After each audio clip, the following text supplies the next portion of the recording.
یہ جڑیاں فرقہ واریت دیاں لڑائیاں سن یہ تے بالکل ہی چ یہ تے بالکل چھوٹیاں چھوٹیاں یہ تے گلاں جڑیاں سن یہ تو انسان گمراہ ہون والا رستہ اختیار کرتا ہے. لیکن کیسی کرم نوازی آئی کہ سانو یہ ذات مل گئی جس نے ساڈے اندر یہ محبت پا دیتی.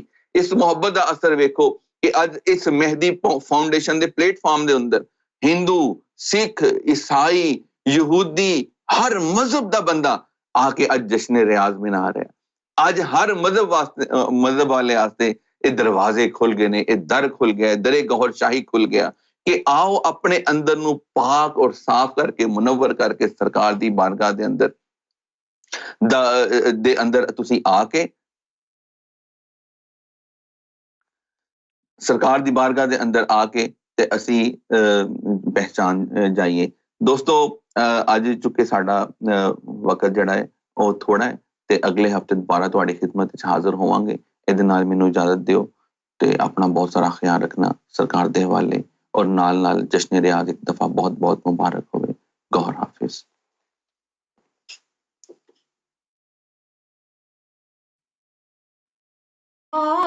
گوہر شاہی مرحبا مرحبا را مرحبا گوہر شاہی مرحبا سرکار کی آمد مرحبا گوہر کی آمد مرحبا چہرہ نورانی مرحبا زلف مستانی مرحبا مرحبا را مرحبا گوہر شاہی مرحبا ٹھکرائے ہوئے دنیا کے آئے ہیں دوارے تیرے کر عشق عطاب اپنا کر عشق عطاب اپنا سب عیب چھڑا دے میرے مجھ کو بھی اپنا بنا لے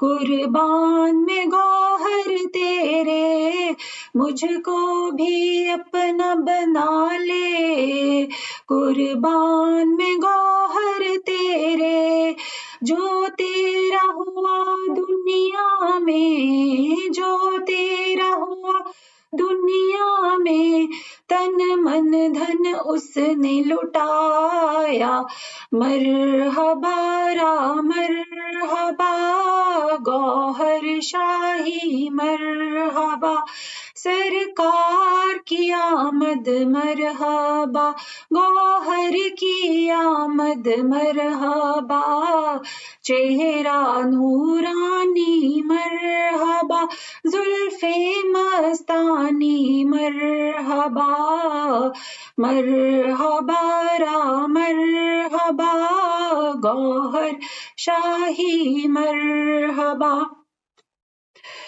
گوہر شاہی مرحبا. تمام ویورز کو جشن ریاض بہت بہت مبارک ہو. آج کا دن ہمارے لیے بہت زیادہ برکتوں اور رحمتوں کا دن ہے اور بہت زیادہ خوشی کا دن ہے کہ 25 نومبر کو سرکار ریاض احمد گوہر شاہی کی اس دنیا میں آمد ہوئی اور ہم جیسے گناہ گار لوگوں کے لیے سرکار نے اپنے بارگاہ اقدس میں ہم لوگوں کو جگہ دی, اپنے قدمین شریفین میں ہمیں جگہ دی. اور جتنا سرکار کا کرم ہے اس وقت اس دنیا پہ, اس پوری انسانیت پہ, اس کی کوئی مثال نہیں ہے. کیونکہ دیکھیں کہ آج سے پہلے سرکار ریاض احمد گوہر شاہی کی ہستی مبارک سے پہلے کوئی ایسی ہستی اس دنیا میں نہیں آئی جنہوں نے بلا امتیاز تمام انسانیت کو نوازا ہو اور بغیر کسی شرط کے نوازا ہو. کسی قسم کی کوئی شرط نہیں لگائی, بلا امتیاز ہر مذہب, ہر فرقے, ہر انسان کو سرکار جو ہیں وہ نواز رہے ہیں اور انسانیت کا تعلق جو ہے وہ اللہ کی ذات کے ساتھ, رب کے ساتھ جو ہے وہ سرکار بلا امتیاز جوڑ رہے ہیں. جو انسان چاہے ان کا تعلق کسی بھی مذہب سے ہے, کسی بھی فرقے سے ہے, کسی مذہب میں ہے یا نہیں ہے, سرکار بلا امتیاز تمام لوگوں کو جو ہے وہ نواز رہے ہیں. اور ہم لوگوں کی یہ خوش قسمتی ہے کہ اس دور میں ہم اس دنیا میں پیدا ہوئے اور ہمیں سرکار ریاض احمد گوہر شاہی کی بارگاہ ملی. اور جو لوگوں کو پہلے زمانوں میں رب کو پانے میں جن دقتوں جن مشکلوں سے گزرنا پڑتا تھا ان سے سرکار نے ہمیں نہیں گزارا. سرکار نے نہ ہمیں چلوں مجاہدوں میں لگایا ہے، نہ ہی کسی قسم کی کوئی یعنی ظاہری طور پر کوئی کسی قسم کی کوئی پابندی لگائی ہے، سوائے اس کے کہ انسان کے دل میں یہ خواہش ہو کہ وہ یہ چاہے کہ اس کا تعلق جو ہے وہ رب کی ذات کے ساتھ جڑ جائے، وہ اپنے دل کو اپنے نفس کو پاک کرنا چاہے اور روحانیت کا رستہ اختیار کرنا چاہے اور رب کے ساتھ اپنا قلبی اور روحی تعلق اگر وہ چاہتا ہے قائم کرنا، تو اس کے لیے سرکار ریاض احمد گوہر شاہی کی بارگاہ جو ہے وہ یعنی کہ کھلی ہوئی ہے. اب سرکار گوہر شاہی کی جو ذات مبارک ہے، آپ نے ایسی کرم نوازی فرمائی ہے تمام انسانیت پہ کہ کسی انسان کو ظاہری طور پر اپنا دین دھرم تبدیل کرنے کی کوئی کسی قسم کی شرط نہیں لگائی. سرکار تمام انسانیت کو یکساں طور پر جو ہے وہ فیض یاب کر رہے ہیں. اس لیے سرکار نے فرمایا ہے کہ ہمارا تعلق جو ہے وہ تمہارے باطن سے ہے، تمہارے ظاہری جسم سے نہیں ہے. یعنی جو ہماری روح ہے اس نے آگے جانا ہے، اور سرکار گوہر شاہی ہماری روحوں میں ہمارے قلوب میں جو اسم ذات اللہ کا نور ہے وہ داخل فرماتے ہیں اپنی نظر کیمیا سے، اور انسان کا تعلق اس دنیا میں رہتے ہوئے اللہ کی ذات کے ساتھ جڑ جاتا ہے. جتنے بھی اس دنیا میں نبی ولی اس دنیا میں آئے، اللہ تعالیٰ نے جن کو ڈیوٹی پہ فائز کیا ان کو اسی لیے ڈیوٹی پہ فائز کیا کہ وہ انسانیت کا تعلق رب کی ذات کے ساتھ جوڑیں. اور یہ وہ زمانہ ہے سرکار ریاض احمد گوہر شاہی کا کہ سرکار نے نہ کسی انسان کو بیعت کیا ہے، نہ کوئی نذرانے چندے کی جو ہے وہ شرطیں ہیں.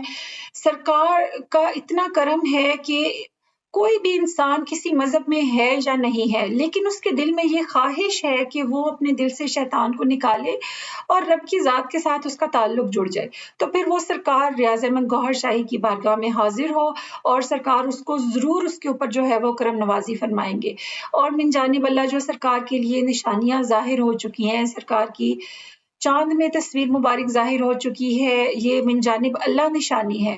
اور حجر اسود میں سرکار کی جو ہے وہ تصویر مبارک جو ہے وہ ظاہر ہو چکی ہے. اس کے اوپر ایمان لانا، جو انسان ان نشانیوں کے اوپر ایمان لے آئے گا کہ ہاں ہم ان کی تصدیق کرتے ہیں کہ یہ سرکار گوہر شاہی کی تصاویر ہیں اور یہ من جانب اللہ ہیں، کوئی انسان اس بات کے اوپر ایمان لاتا ہے، چاہے اس کا ذکر چلے یا نہ چلے، تو اس کی بخشش کے لیے یہ کافی ہوگا. کیونکہ سیدی یونس الگوہر نے فرمایا ہے کہ یہ نشانیاں من جانب اللہ جو ظاہر ہوئی ہیں یہ ماشاء اللہ کی حیثیت رکھتی ہیں. یعنی ان کے اوپر کوئی انسان ایمان لے آئے گا تو پھر اس کو یہ فکر کرنے کی ضرورت نہیں ہے کہ اس کا قلب جاری ہوا ہے یا نہیں ہوا. اس کے لیے اس کے ایمان کے لیے یہی کافی ہے کہ وہ ان نشانیوں کی جو ہے وہ تصدیق کرتا ہے.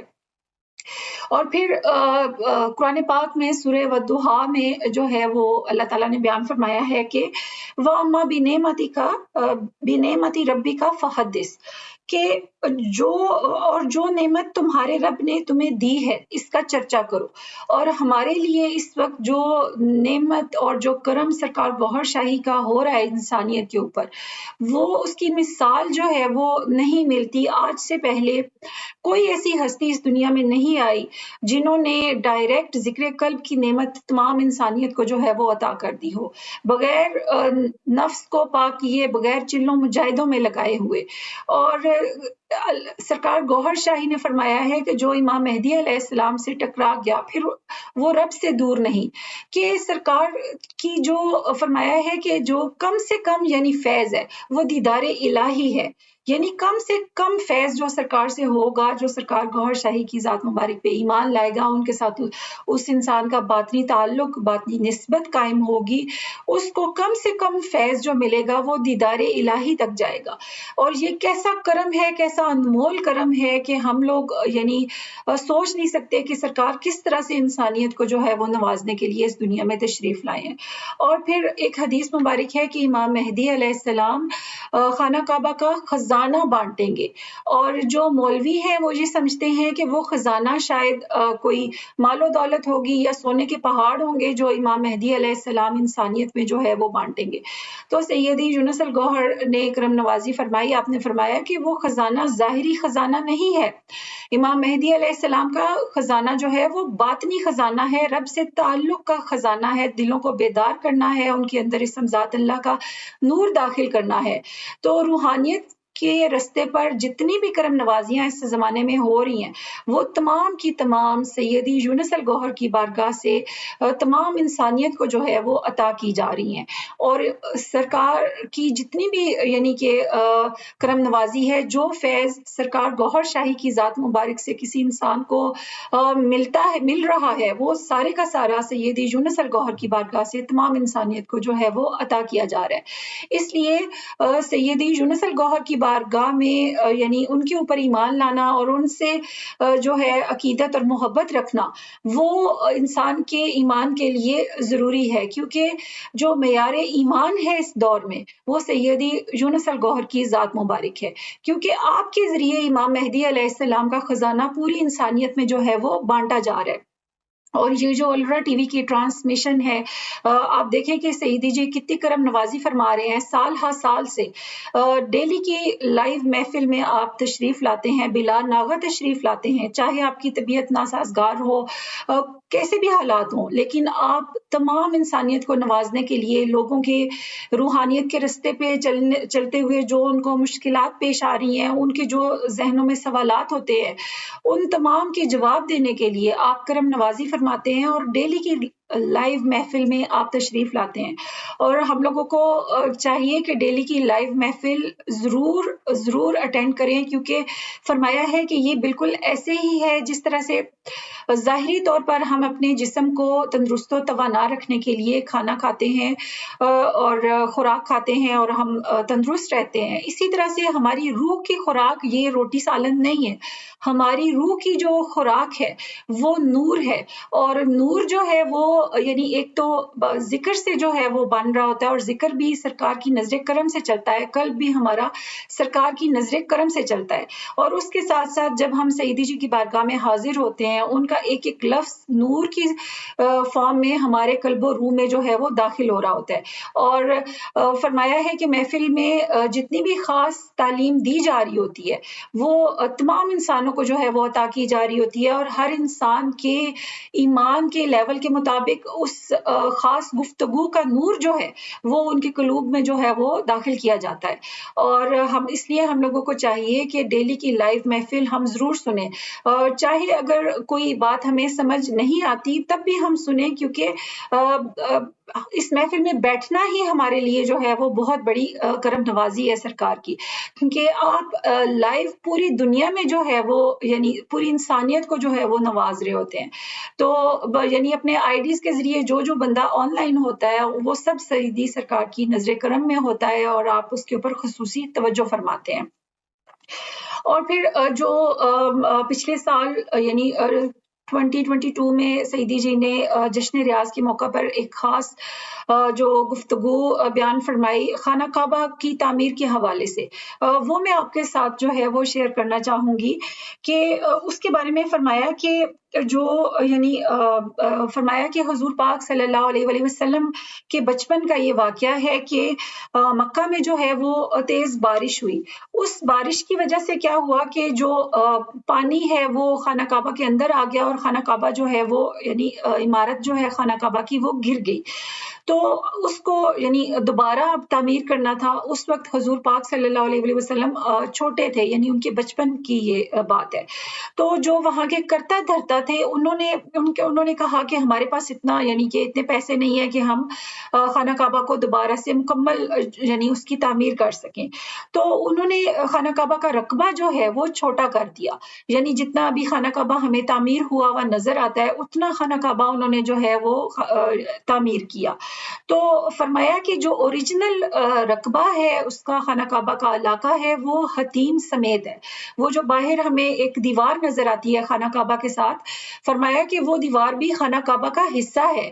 اور وہ یعنی جب گرا تھا خانہ کعبہ تو اس وقت یعنی وہ خانہ کعبہ کا حصہ تھا، لیکن وہ ان لوگوں کے پاس اتنے پیسے نہیں تھے کہ وہ پوری تعمیر اس کی کر سکتے. تو پھر جب حضور پاک صلی اللہ علیہ وسلم جوان ہوئے تو آپ نے چاہا کہ آپ دوبارہ سے خانہ کعبہ کی تعمیر جو ہے وہ حتیم تک کر دیں، یعنی مکمل طور پر اس کی تعمیر کر دیں۔ تو لیکن اس وقت جو لوگ مسلمان ہو چکے تھے اور انہوں نے جو ہے وہ رکاوٹ ڈالی اور انہوں نے حضور پاک صلی اللہ علیہ وسلم کو اس کی تعمیر مکمل طور پر نہ کرنے دی، کیونکہ مسلمانوں کو سمجھانا جو ہے وہ یعنی کہ مشکل تھا اس وقت۔ تو پھر فرمایا کہ وہ ان صحابہ کرام میں سے جنہوں نے یہ بات سنی تھی کہ حضور پاک صلی اللہ علیہ وسلم نے فرمایا کہ حتیم تک جو ہے وہ میں خانہ کعبہ کی تعمیر کرنا چاہتا ہوں، تو ان صحابہ میں سے کسی صحابی نے کچھ عرصے بعد جو ہے وہ خانہ کعبہ کی مکمل تعمیر کر دی، یعنی حتیم سمیت خانہ کعبہ جو ہے یعنی مکمل طور پر تعمیر ہو گیا۔ اور پھر ایسا ہوا کہ فرمایا کہ جب مروان کی حکومت آئی تو اس وقت حجاج بن یوسف نے جو خانہ کعبہ کے اوپر چڑھائی کی تھی تو اس کو اس واقعے کا نہیں علم تھا کہ خانہ کعبہ جو ہے وہ شروع سے حتیم تک یعنی کہ تھا، اور پھر اس کے اندر پانی آیا اور وہ مسجد گر گئی اور یعنی خانہ کعبہ کی دیوار گر گئی اور پھر یعنی اس کے کم رقبہ کی تعمیر ہوئی، تو اسے لگا کہ یہ ناجائز طور پر خانہ کعبہ کی تعمیر ہوئی ہوئی ہے، اس لیے اس نے حجاج بن یوسف نے جو ہے وہ چڑھائی کی اور خانہ کعبہ کو جو ہے وہ یعنی گرا دیا، اس وجہ سے کہ وہ یہ سمجھتا تھا کہ یہ ناجائز تعمیر ہوئی ہوئی ہے۔ تو فرمایا کہ اب یہ جو خانہ کعبہ کا اصل میں علاقہ ہے وہ حتیم سمیت ہے، اور وہ جو حتیم ہے اس کے اندر آدم علیہ السلام اور اسماعیل علیہ السلام کی قبریں بھی ہیں، اور فرمایا کہ اس کے اندر سے آپ نے نہیں گزرنا حتیم کے اندر سے، کیونکہ یہ بہت بڑی بے ادبی ہوگی، گستاخی ہوگی، کیونکہ وہاں پر جب قبریں آدم علیہ السلام کی اور حضرت اسماعیل علیہ السلام کی تو ان کے اوپر جب آپ پاؤں رکھیں گے تو یہ کتنی بڑی گستاخی ہو جائے گی، تو اس لیے حتیم کے اندر جو ہے وہ فرمایا کہ آپ نے نہیں جانا، کہ جب طواف جو ہے وہ حتیم کے باہر سے کیا جاتا ہے گھوم کر، اندر سے تو نہیں گزرتے نا ہم لوگ، تو جب باہر سے طواف کرتے ہیں تو نمازیں بھی جو ہیں وہ باہر ہی پڑھیں، حتیم کے اندر جو ہے وہ پاؤں اپنے نہیں رکھنے۔ تو فرمایا کہ اب یہ جو یعنی یعنی بخل کی وجہ سے اور یعنی دشمنی کی وجہ سے لوگوں نے ایسا کیا کہ جو خانہ کعبہ کی تعمیر ہے وہ مکمل طور پر نہیں کی اور حتیم والا علاقہ جو ہے وہ باہر رہ گیا، اور فرمایا کہ ایک زمانہ ایسا اب آئے گا، وقت آنے والا ہے کہ خانہ کعبہ کو گرا دیا جائے گا، اور جب گرا دیا جائے گا اور پھر امام مہدی علیہ السلام کے جو ماننے والے ہوں گے وہ خانہ کعبہ کو دوبارہ تعمیر کریں گے، اور اس طرح تعمیر کریں گے جو کہ حضور پاک صلی اللہ علیہ وسلم کی خواہش تھی کہ حتیم کو بھی اس میں شامل کریں گے۔ تو یہ سیدی جی کی خاص گفتگو تھی کہ فرمایا کہ یہ یعنی جو بات ہے یہ بہت خاص بات ہے، کیونکہ یہ امام مہدی علیہ السلام کہ اس دنیا میں ظاہر ہونے کی ایک جو ہے وہ نشانی ہے، اور یہ احادیث میں بھی لکھا ہوا ہے کہ خانہ کعبہ کو قرب قیامت میں یعنی اتفاق گرا دیا جائے گا، تو فرمایا ہے کہ گرا دیا جائے گا، لیکن اس کی تعمیر پھر جو ہے وہ امام مہدی علیہ السلام کے ماننے والے کریں گے، اور پھر وہ مکمل طور پر اس کی تعمیر کریں گے جیسا کہ حضور پاک صلی اللہ علیہ وسلم کی خواہش تھی کہ حتیم کو بھی اس خانہ کعبہ کے اندر شامل کریں گے۔ تو یہ سرکار کی جو ہے وہ بہت بڑی کرم نوازی ہوئی۔ پھر فرمایا کہ جو لفظ عرش ہے اس کا مطلب ہے تخت، تو فرمایا کہ جو عرش الہی پر اللہ تعالیٰ کا تھرون ہے، کعبہ کی لمبائی اس جتنی ہے حتیم کے علاقے سمیت، اور فرمایا اس لیے ضروری تھا کہ کعبہ کی لمبائی اللہ کے تھرون کے برابر ہو، اور فرمایا کہ امام مہدی علیہ السلام کا جو تخت ہوگا اس کی لمبائی بھی اللہ کے تھرون جتنی ہے، اور جو ان کا تخت ہوگا امام مہدی علیہ السلام کا وہ خانہ کعبہ کے اوپر آ کر یعنی خانہ کعبہ کے اوپر آ کر بالکل اس طرح سے سما جائے گا۔ تو فرمایا کہ پورا تخت اتنا ہی بڑا ہوگا جتنا خانہ کعبہ ہے، یعنی حتیم سمیت جو علاقہ ہے وہی سائز امام مہدی علیہ السلام کے تخت کا ہوگا، اور وہی سائز جو ہے وہ اللہ کے تخت کا ہے، عرش الہی پہ جو اللہ کا تھرون ہے اس کا ہے۔ تو فرمایا کہ خانہ کعبہ از سمبولیکلی ٹو ڈیوائن تھرون، کہ جو خانہ کعبہ ہے وہ سمبولیکلی اللہ کا تخت ہے۔ تو فرمایا اس لیے حتیم تک کعبہ کی تعمیر جو ہے وہ ضروری ہوگی، کیونکہ امام مہدی علیہ السلام کے تخت نے اس کے اوپر سمانا ہے کعبہ کے اوپر۔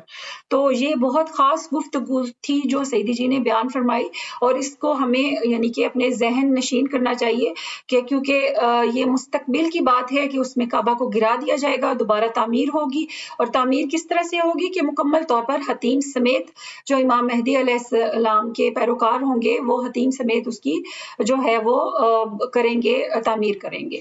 تو یہ بات ہم نے یاد رکھنی ہے۔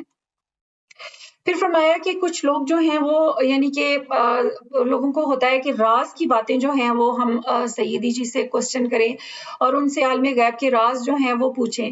فرمایا کہ اب قرآن پاک میں اللہ نے یہ فرما دیا ہے کہ غیب کی کنجیاں جو ہیں وہ اللہ کے پاس ہیں، اور وہ جس کو چاہتا ہے اپنی مرضی سے عطا کرتا ہے۔ تو فرمایا کہ اب اس میں بات یہ ہے کہ اگر آپ یعنی صرف رازوں کو سن لیں گے تو اس سے کیا ہو جائے گا؟ راز سننے سے جو ہے آپ کوئی مقام یا مرتبہ جو ہے وہ نہیں پا سکتے۔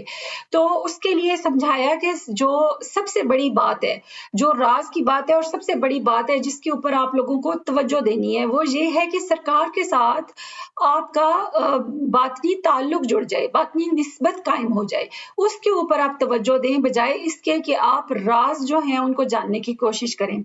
فرمایا کہ جب کسی کا ذکر قلب جو ہے وہ چلتا ہے تو وہ تبھی چلتا ہے اس کا ذکر قلب جب اس کا تعلق سرکار کی ذات مبارک سے جڑ جاتا ہے۔ تعلق جڑے گا، نسبت قائم ہوگی تو اس کا جو ہے وہ یعنی کہ قلب جو ہے وہ جاری ہوگا، ورنہ سرکار سے تعلق جڑے بغیر کسی کا قلب جو ہے وہ جاری نہیں ہوتا۔ فرمایا کہ اب جب آپ کا قلب جو ہے وہ جاری ہو جاتا ہے، نور بننا شروع ہو جاتا ہے، تو پھر آپ کا اگلا کام کیا ہے کہ آپ اپنا جو ذکر قلب جاری ہوا ہے اس کو مضبوط سے مضبوط کریں، اور اس کے لیے ضروری ہے کہ آپ تنہائی میں بھی ذکر کریں اور سرکار گوہر شاہی کی تصویر مبارک کا تصور جو ہے وہ بھی ساتھ کریں۔ اس سے آپ کی جو یعنی ذکر ہے وہ مضبوط ہوگا آپ کے قلب کا۔ اور فرمایا کہ پھر ایک بات اور جو اس خاص محفل میں جو ہے وہ بیان فرمائی کہ اپنے خوابوں کے اوپر جو ہے وہ اکتفا نہ کیا کریں، ان کے اوپر یقین نہ کیا کریں، نہ ہی جو آپ کو آوازیں سنائی دیتی ہیں کہ آپ سمجھتے ہیں کہ کوئی یعنی من جانب اللہ کوئی آواز آئی ہے یا الہامی آواز آئی ہے، تو آپ وہ آواز سن کر، کوئی بات سن کر اس کے اوپر یقین نہ کیا کریں جب تک اس کی تصدیق نہ کروا لیں۔ تو فرمایا کہ روحانیت کے راستے میں جو لوگ اپنے خوابوں کے اوپر جو ہے وہ یقین کرنا شروع ہو جاتے ہیں بلا تصدیق، تو وہ لوگ جو ہیں وہ تباہی کی طرف جو ہے وہ چل پڑتے ہیں، کیونکہ شیطان جو ہے وہ اس نے قرآن پاک میں اس نے یعنی آیا ہے کہ اس نے اللہ سے مہلت لی ہے کہ اے اللہ میں جو ہے ان لوگوں کے راستے میں بیٹھنے کی مہلت چاہتا ہوں جو کہ صراط مستقیم پر چل رہے ہیں۔ تو فرمایا کہ جو لوگ ہیں ہی بھٹکے ہوئے، جو راہ ہدایت پر ہیں ہی نہیں، جن کا کوئی قلب بیدار نہیں ہوا، وہ ظاہری طور پر عبادتوں ریاضتوں میں لگے ہوئے ہیں، شیطان ان کے پیچھے نہیں جاتا، نہ ہی ان کے راستے میں بیٹھتا ہے۔ شیطان ان لوگوں کے پیچھے جاتا ہے، ان کے راستے میں بیٹھتا ہے جو صراط مستقیم کی طرف چل رہے ہیں، جن کے قلب بیدار ہو گئے ہیں، ان کے اندر نور آ گیا ہے اور ان کے دل اللہ اللہ کر رہے ہیں۔ تو شیطان کیونکہ وہ تو صراط مستقیم پہ چل رہے ہیں، تو شیطان ان کے راستے میں آ کے بیٹھے گا اور وسوسے جو ہے اس انسان کو ڈالے گا، اور اس کے ساتھ ساتھ خوابوں میں بھی طرح طرح کے مناظر دکھا کر اس انسان کو جو ہے وہ گمراہ کرنے کی کوشش کرے گا۔ تو فرمایا کہ اس راستے میں اپنے جو آپ کو خواب آتے ہیں یا آپ کو جو مختلف قسم کی آوازیں سنائی دیتی ہیں ان کے اوپر یقین نہیں کرنا، اور کوئی خاص بات آپ کو یعنی کہ اس میں کہی گئی ہے اس آواز میں، یا آپ نے جو ہے وہ یعنی خواب کوئی دیکھا ہے تو اس کی آپ تصدیق کروا لیں اپنے مرشد سے، کیونکہ اس وقت سیدی یونس الگوہر کی جو بارگاہ مبارک ہے وہاں پہ آپ دیکھیں کہ ڈیلی کے کتنے سوالات لوگ کرتے ہیں، اور لوگ جو ہیں وہ اسی طرح کے اپنے خوابوں کے جو ہے وہ تصدیق کرواتے ہیں۔ اس کے ساتھ ساتھ جو بھی ان کے روحانی مسائل ہیں سیدی جی تمام لوگوں کو جو ہے وہ جواب دیتے ہیں، اور ان کی جتنی بھی روحانی معاملات ہیں ان کے بارے میں ان کو یعنی کہ آگاہ کرتے ہیں، اور ان کو یعنی راستہ دکھاتے ہیں کہ کیا صحیح ہے اور کیا غلط ہے۔ اور پھر فرمایا کہ یہ جو 3 سال کا عرصہ ہوتا ہے کہ کسی انسان کا ذکر قلب چلا ہے، اور اس کے جو پہلے 3 سال ہوتے ہیں یہ بڑا یعنی کہ اس کا نازک مرحلہ ہوتا ہے، پہلے 3 سال کا، اس میں شیطان جو ہے وہ اس انسان کو زیادہ سے زیادہ جو ہے وہ تنگ کرتا ہے۔ اب پوری انسانیت جو ہے جس طرح سے تفریق میں بٹی ہوئی ہے، یعنی فرقہ واریت میں تقسیم ہوئی ہے، بین المذاہب بھی جو لوگ ہیں وہ مختلف قسم کے فرقوں میں جو ہیں یعنی بٹے ہوئے ہیں، ایک دوسرے کے خلاف نفرتیں ہیں دلوں میں. اب جیسے دیکھیں کہ دین اسلام ہے، اس کے اندر بھی 72-73 فرقے جو ہیں وہ بن چکے ہیں، اور جن کے بارے میں حضور پاک صلی اللہ علیہ وسلم نے فرمایا کہ میری امت کے یعنی 73 فرقے ہوں گے، اور ان میں سے 72 جو ہیں وہ ناری ہوں گے، اور صرف ایک ناجی ہوگا، یعنی نجات پانے والا ہوگا، کامیاب وہ بھی نہیں ہوگا. تو یہ کیسا دور ہے کہ جس میں لوگ جو ہیں وہ فخریہ طور پر جو ہے وہ خود کو پیش کرتے ہیں، بتاتے ہیں کہ ہمارا تعلق جو ہے وہ اس فرقے سے ہے، ہم شیعہ ہیں، سنی ہیں، وہابی ہیں، دیوبندی ہیں، اور ان میں بھی آگے سے جو ہے وہ مختلف قسم کے ان فرقوں کے بھی آگے سے فرقے بنے ہوئے ہیں. لیکن حضور پاک صلی اللہ علیہ وسلم جو ہیں وہ فرما رہے ہیں کہ صرف ایک فرقہ جو ہے وہ نجات پانے والوں میں سے ہوگا، یعنی کامیاب وہ بھی نہیں ہوگا، اس کو بس حضور پاک صلی اللہ علیہ وسلم شفاعت فرمائیں گے اس کے عقیدے کی وجہ سے. اب مسلمانوں کے سوچنے کے لیے یہ بہت زیادہ یعنی کہ ان کے سوچنے کے لیے یہی ایک حدیث کافی ہے، اگر وہ اس پہ سوچیں، غور کریں کہ کیا وہ صحیح راستے پر چل رہے ہیں یا نہیں. تو فرمایا کہ اسی طرح سے باقی جو مذاہب ہیں، دین اسلام تو لیٹسٹ مذہب ہے جو اس دنیا میں آیا، یعنی اس کو آئے ہوئے تو ابھی 1400-1500 سال ہوئے ہیں، لیکن جو باقی ادیان ہیں، مذہب ہیں، وہ دین اسلام سے پہلے یعنی کہ بنے، جو مرسلین نے بنائے، تو ان کے اندر تو دین اسلام سے زیادہ بگاڑ جو ہے وہ پیدا ہو چکا ہے. تو فرمایا لیکن سرکار گوہر شاہی کی جو تعلیمات ہیں، سرکار نے اپنی کتاب مقدس دین الہی میں بھی فرمایا ہے کہ انسانیت کو سرکار نے 4 گروہوں میں جو ہے، 4 طرح کے لوگوں میں جو ہے وہ تقسیم کیا ہے، کہ اس دنیا میں جتنی بھی لوگ ہیں وہ 4 طرح کے یعنی 4 طرح کے گروپس میں ان کو تقسیم کیا ہے. ان میں فرمایا کہ سب سے پہلا جو گروپ ہے وہ اہل کان کا ہے. اہل کان کون ہوتے ہیں؟ وہ یہ ہوتے ہیں کہ جو یعنی سننے پر جو ہے وہ یقین رکھتے ہیں، کہ قوالی سن لی، تلاوت قرآن سن لی، بس وہ سن لیتے ہیں تو وہ اسی کے اوپر جو ہے وہ مطمئن ہو جاتے ہیں، وہ خود کچھ نہیں کرتے، بس سن کر جو ہے وہ اتنے پہ ہی جو ہے وہ مطمئن ہو جائیں گے. ان کو اہل کان کہتے ہیں.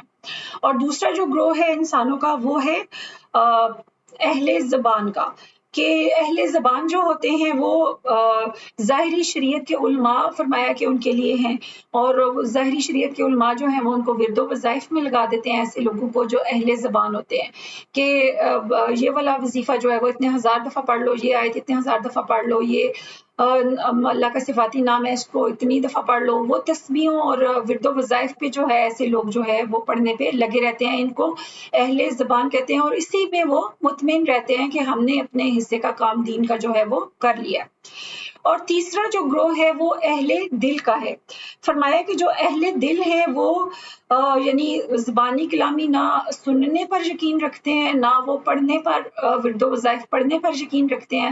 ان کو اطمینان اسی چیز میں ہوتا ہے، ان کو مزہ اسی میں آتا ہے کہ ان کے دل میں جو ہے وہ اللہ کے نام کا ذکر ہو، ان کی زبان سے وہ جو الفاظ ادا کرتے ہیں ان کا یہ یعنی کہ ان کو اس کی تسکین نہیں ہوتی اس وقت تک جب تک اس کا یعنی کہ ان کے دل میں مزہ نہیں آتا. اس لیے فرمایا کہ رب کا نام جب ایسے لوگوں کے دلوں میں گونجتا ہے، یعنی ان کا ذکر قلب جاری ہوتا ہے اور اللہ اللہ ان کے قلب جو ہے وہ کرنا شروع کر دیتے ہیں، تو پھر وہ انسان جو ہے وہ یعنی اطمینان کا میں آ جاتا ہے. کیونکہ اللہ تعالیٰ نے قرآن پاک میں بھی فرمایا ہے کہ الا بذکر اللہ تطمئن القلوب، کہ قلوب کو اطمینان جو ہے وہ اللہ کے ذکر سے ملتا ہے. تو رب کا نام جب ایسے لوگوں کے قلوب میں داخل ہوتا ہے تو وہ لوگ جو ہیں وہ اطمینان میں آ جاتے ہیں. اور پھر فرمایا کہ چوتھا گروہ جو ہے وہ اہل نظر کا ہے، اور فرمایا کہ یہ لوگ جو ہیں اس وقت تک تمام یعنی عبادت ان کی بیکار ہوتی ہے جب تک یعنی یہ سمجھتے ہیں کہ جتنی بھی عبادت کر لیں، چاہے وہ زبان سے کریں، اس کا نام رب کا لیں یا دل سے لیں، یہ اس وقت تک جو اطمینان میں نہیں آتے جب تک اس رب کی ذات کو دیکھ نہ لیں، یعنی یہ دیدار الہی والے لوگ ہوتے ہیں، اہل نظر والے ہوتے ہیں۔ اور فرمایا کہ جیسے علامہ اقبال ہیں، انہوں نے اہل دل کے لیے جو ہے وہ ایک شعر لکھا ہے کہ درد دل کے واسطے پیدا کیا انسان کو، ورنہ اطاعت کے لیے کچھ کم نہ تھے کرو بیاں، کہ اس کی عبادت کے لیے تو جو فرشتے ہیں وہی کافی تھے، تو درد دل کے لیے کہ جب اللہ کا نام انسان کے دل کی دھڑکنوں کے ساتھ ٹکراتا ہے تو پھر اس انسان کو ایک درد جو ہے وہ اپنے دل میں جو ہے وہ محسوس ہوتا ہے۔ تو فرمایا کہ اس کے لیے اللہ نے انسان کو پیدا کیا ہے کہ انسان اپنے قلب میں اپنے رب کے نام کو سمائے۔ تو اسی طرح سیدی یونس الگوہر نے فرمایا کہ ہم جو ہے ہم تم سے کہتے ہیں کہ تم عالم غیب کے جو راز ہیں یا عالم غیب کی جو تعلیم ہے وہ تم کیوں سننا چاہتے ہو، وہاں پر تم پہنچنا کیوں نہیں چاہتے، کہ سب سے پہلے تم اہل نظر بن جاؤ، دیدار الہی والے بن جاؤ، اور پھر وہاں تک تمہاری رسائی ہو جائے، تو پھر تمہیں جب وہاں پر پہنچ جاؤ گے تو سارا علم جو ہے وہ تمہیں خود بخود جو ہے وہ سمجھ میں آ جائے گا۔ کیونکہ جب کسی کو زبانی کلامی بتایا جائے گا تو پھر فرمایا کہ میں اگر زبان سے بتاؤں گا تو میں اہل زبان ہو جاؤں گا، اور اگر تم جو ہو وہ اس علم کو سنو گے، صرف سنو گے لیکن اس کا نور تمہارے اندر نہیں ہوگا، رسائی تمہاری وہاں تک نہیں ہوگی، تو تم اہل کان بن جاؤ گے، تو اس سے تمہیں کوئی فائدہ نہیں ہوگا۔ اس کے لیے ضروری ہے کہ تم پہلے اپنے باطن کو پاک اور صاف کرو، اپنے نفس کا جو ہے وہ تزکیہ کرو، قلب کا تصفیہ کرو، اور سٹیپ بائی سٹیپ منازل جو ہے روحانیت کی ان کو طے کرو اور اہل نظر بنو۔ اور ان تمام مراحل سے گزرنے کے لیے اور اہل نظر بننے کے لیے جو سب سے ضروری چیز ہے وہ یہ ہے کہ سرکار گوہر شاہی کو کس طرح سے پانا ہے، اس کے بارے میں جو ہے وہ تم سوچو اور غور کرو، اور سرکار گوہر شاہی کو راضی کرنے کی کوشش کرو۔ جب سرکار گوہر شاہی کو انسان راضی کر لیتا ہے تو سرکار اپنے کرم سے تمام جو منازل ہیں، تمام جو روحانیت کی تعلیم ہے، جو بھی ہے، سرکار اس انسان کے اوپر خود بخود کرم فرماتے جاتے ہیں، اور اس انسان کو پتہ بھی نہیں چلتا سرکار اس کو کہاں سے اٹھا کر کہاں پہ جو ہے وہ لے جاتے ہیں۔ تو یہ سرکار کی جو ہے وہ بے حد کرم نوازیاں ہیں۔ اور فرمایا کہ کسی انسان کا جس طرح سے دل جو ہے وہ جب ذکر کرنا شروع کر دیتا ہے تو اس سے نور بنتا ہے، تو سخی سلطان باہو نے فرمایا کہ اگر تیرا دل ایک بار اللہ کا نام لے گا تو تمہیں 72,000 قرآن پڑھنے کا ثواب ملے گا۔ فرمایا کہ 24 گھنٹے اگر کسی انسان کا دل جو ہے قلب اس کا اللہ اللہ کرتا رہے تو اس سے اس کا نور بنے گا۔ تو فرمایا کہ وہ نور اتنے 1000 قرآن پڑھنے کا نور یا 24 گھنٹے اگر کسی انسان کا قلب ذکر اللہ کر رہا ہے تو اس سے جو نور بنے گا وہ اتنا کم مقدار میں ہوتا ہے کہ نور کا ایک چھوٹا سا ڈاٹ بنتا ہے، اور وہ یعنی انسان اپنی آنکھ سے، یعنی کہ اگر اس کی باطنی آنکھ کھلی ہو تب بھی اسے وہ نظر نہیں آتا کہ اتنی کم مقدار میں اس انسان کا نور بنے گا 24 گھنٹے اگر اس کا دل اللہ اللہ کر رہا ہو۔ اور ایک دفعہ اگر اس کا دل اللہ کرتا ہے اور اس کے انسان کے اندر جو اس کے خلیے ہیں وہ بھی اللہ اللہ کریں گے، اس کے اندر جو رگیں ہیں خون کی وہ بھی اللہ اللہ کریں گی۔ فرمایا کہ اس سے سب کے اللہ اللہ کرنے کے باوجود بہت کم مقدار میں جو نور ہے وہ انسان کا بنتا ہے، اور وہ نور یعنی اتنا کم ہوتا ہے کہ آپ جو گناہ کر لیتے ہیں ایک دن میں، حسد کر لیا، غیبت کر لی، کوئی بھی یعنی کہ باطنی گناہ جو گناہ کبیرہ ہے ان میں سے کوئی گناہ کر لیا، تو وہ نور اتنا کم ہے کہ وہ آپ کے اس گناہ کو نہیں ختم کر سکتا۔ تو اس کے لیے فرمایا کہ جو ضروری چیز ہے اس راستے پر چلنے کے لیے وہ یہ ہے کہ مرشد کی نظروں میں آنا، کہ مرشد کی جب نظروں میں آپ آ جائیں گے وہ آپ کے اوپر کرم فرمائیں گے، اپنی نظروں سے نور پہنچا کر آپ کو جو ہے وہ یعنی کہ پاک اور صاف رکھیں گے۔ آپ دن میں جتنے گناہ کرتے ہیں ان تمام گناہوں کی جو یعنی کہ غلاظت آپ کے اوپر آئی ہوئی ہے، نار آپ کی آئی ہوئی ہے، اس نار کو صاف کرنے کے لیے مرشد کی نظر کا آپ کے اوپر ہونا بے حد ضروری ہے، ورنہ آپ کا ذکر قلب کسی بھی کام کا نہیں ہے، کیونکہ اتنے زیادہ گناہوں میں ہم لوگ جو ہیں وہ اس زمانے میں مبتلا ہیں۔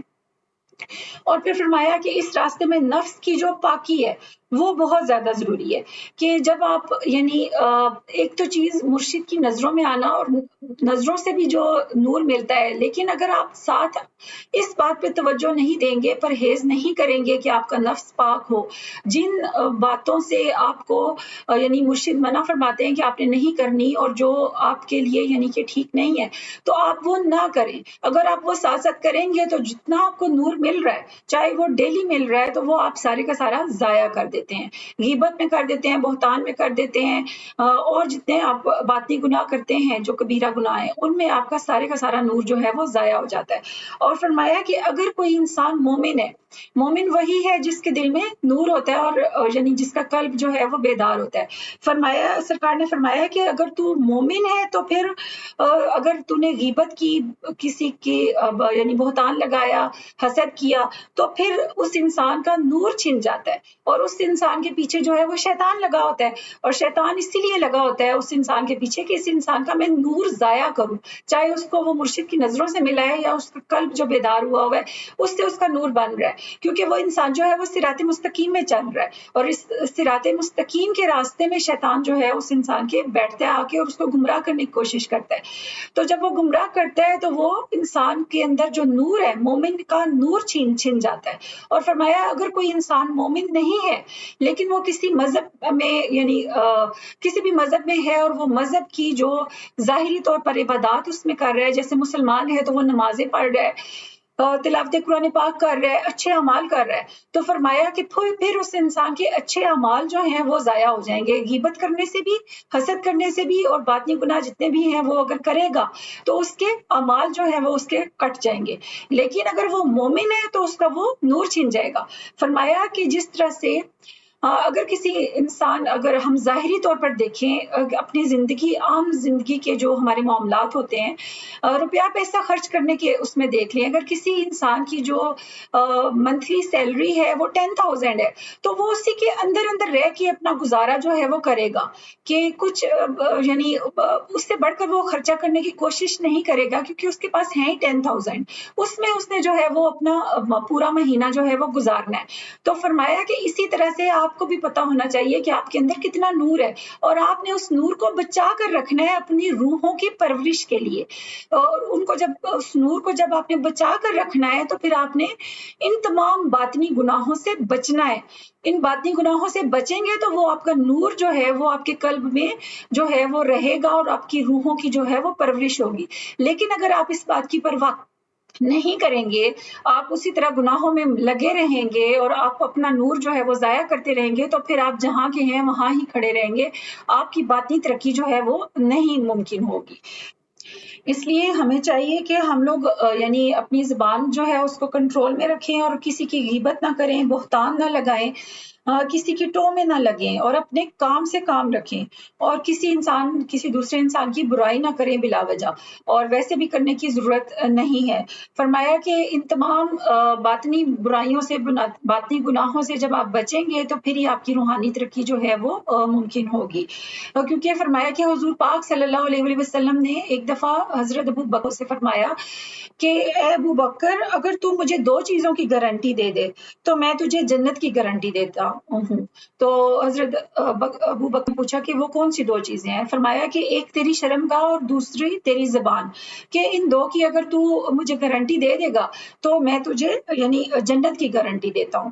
تو فرمایا کہ اب حضرت ابو بکر رضی اللہ تعالیٰ عنہ جو ہیں وہ تو حضور پاک صلی اللہ علیہ وسلم کے صحابہ اکرام میں سے تھے، یعنی حضور پاک صلی اللہ علیہ وسلم کی ظاہری صحبت میں بیٹھتے تھے روزانہ، یعنی ظاہری طور پر ان کی جو ہے وہ حضور پاک صلی اللہ علیہ وسلم کی نظروں میں آتے تھے ڈیلی۔ تو ان کو جب حضور پاک صلی اللہ علیہ وسلم یہ بات ان کو کہہ رہے ہیں، تو پھر ہم لوگ جو یعنی اس زمانے میں ہیں اور کتنے زیادہ گناہوں میں ہم لوگ مبتلا ہیں، اور اگر ہم لوگ حضور پاک صلی اللہ علیہ وسلم کے زمانے میں اگر یعنی ہوتے تو وہ ہمیں بھی یہی بات کہتے۔ تو اس زمانے میں تو ویسے بھی نار کی جو مقدار ہے وہ بہت زیادہ ہو چکی ہے، اور باطنی گناہوں کے کیڑے جو ہیں وہ ہمارے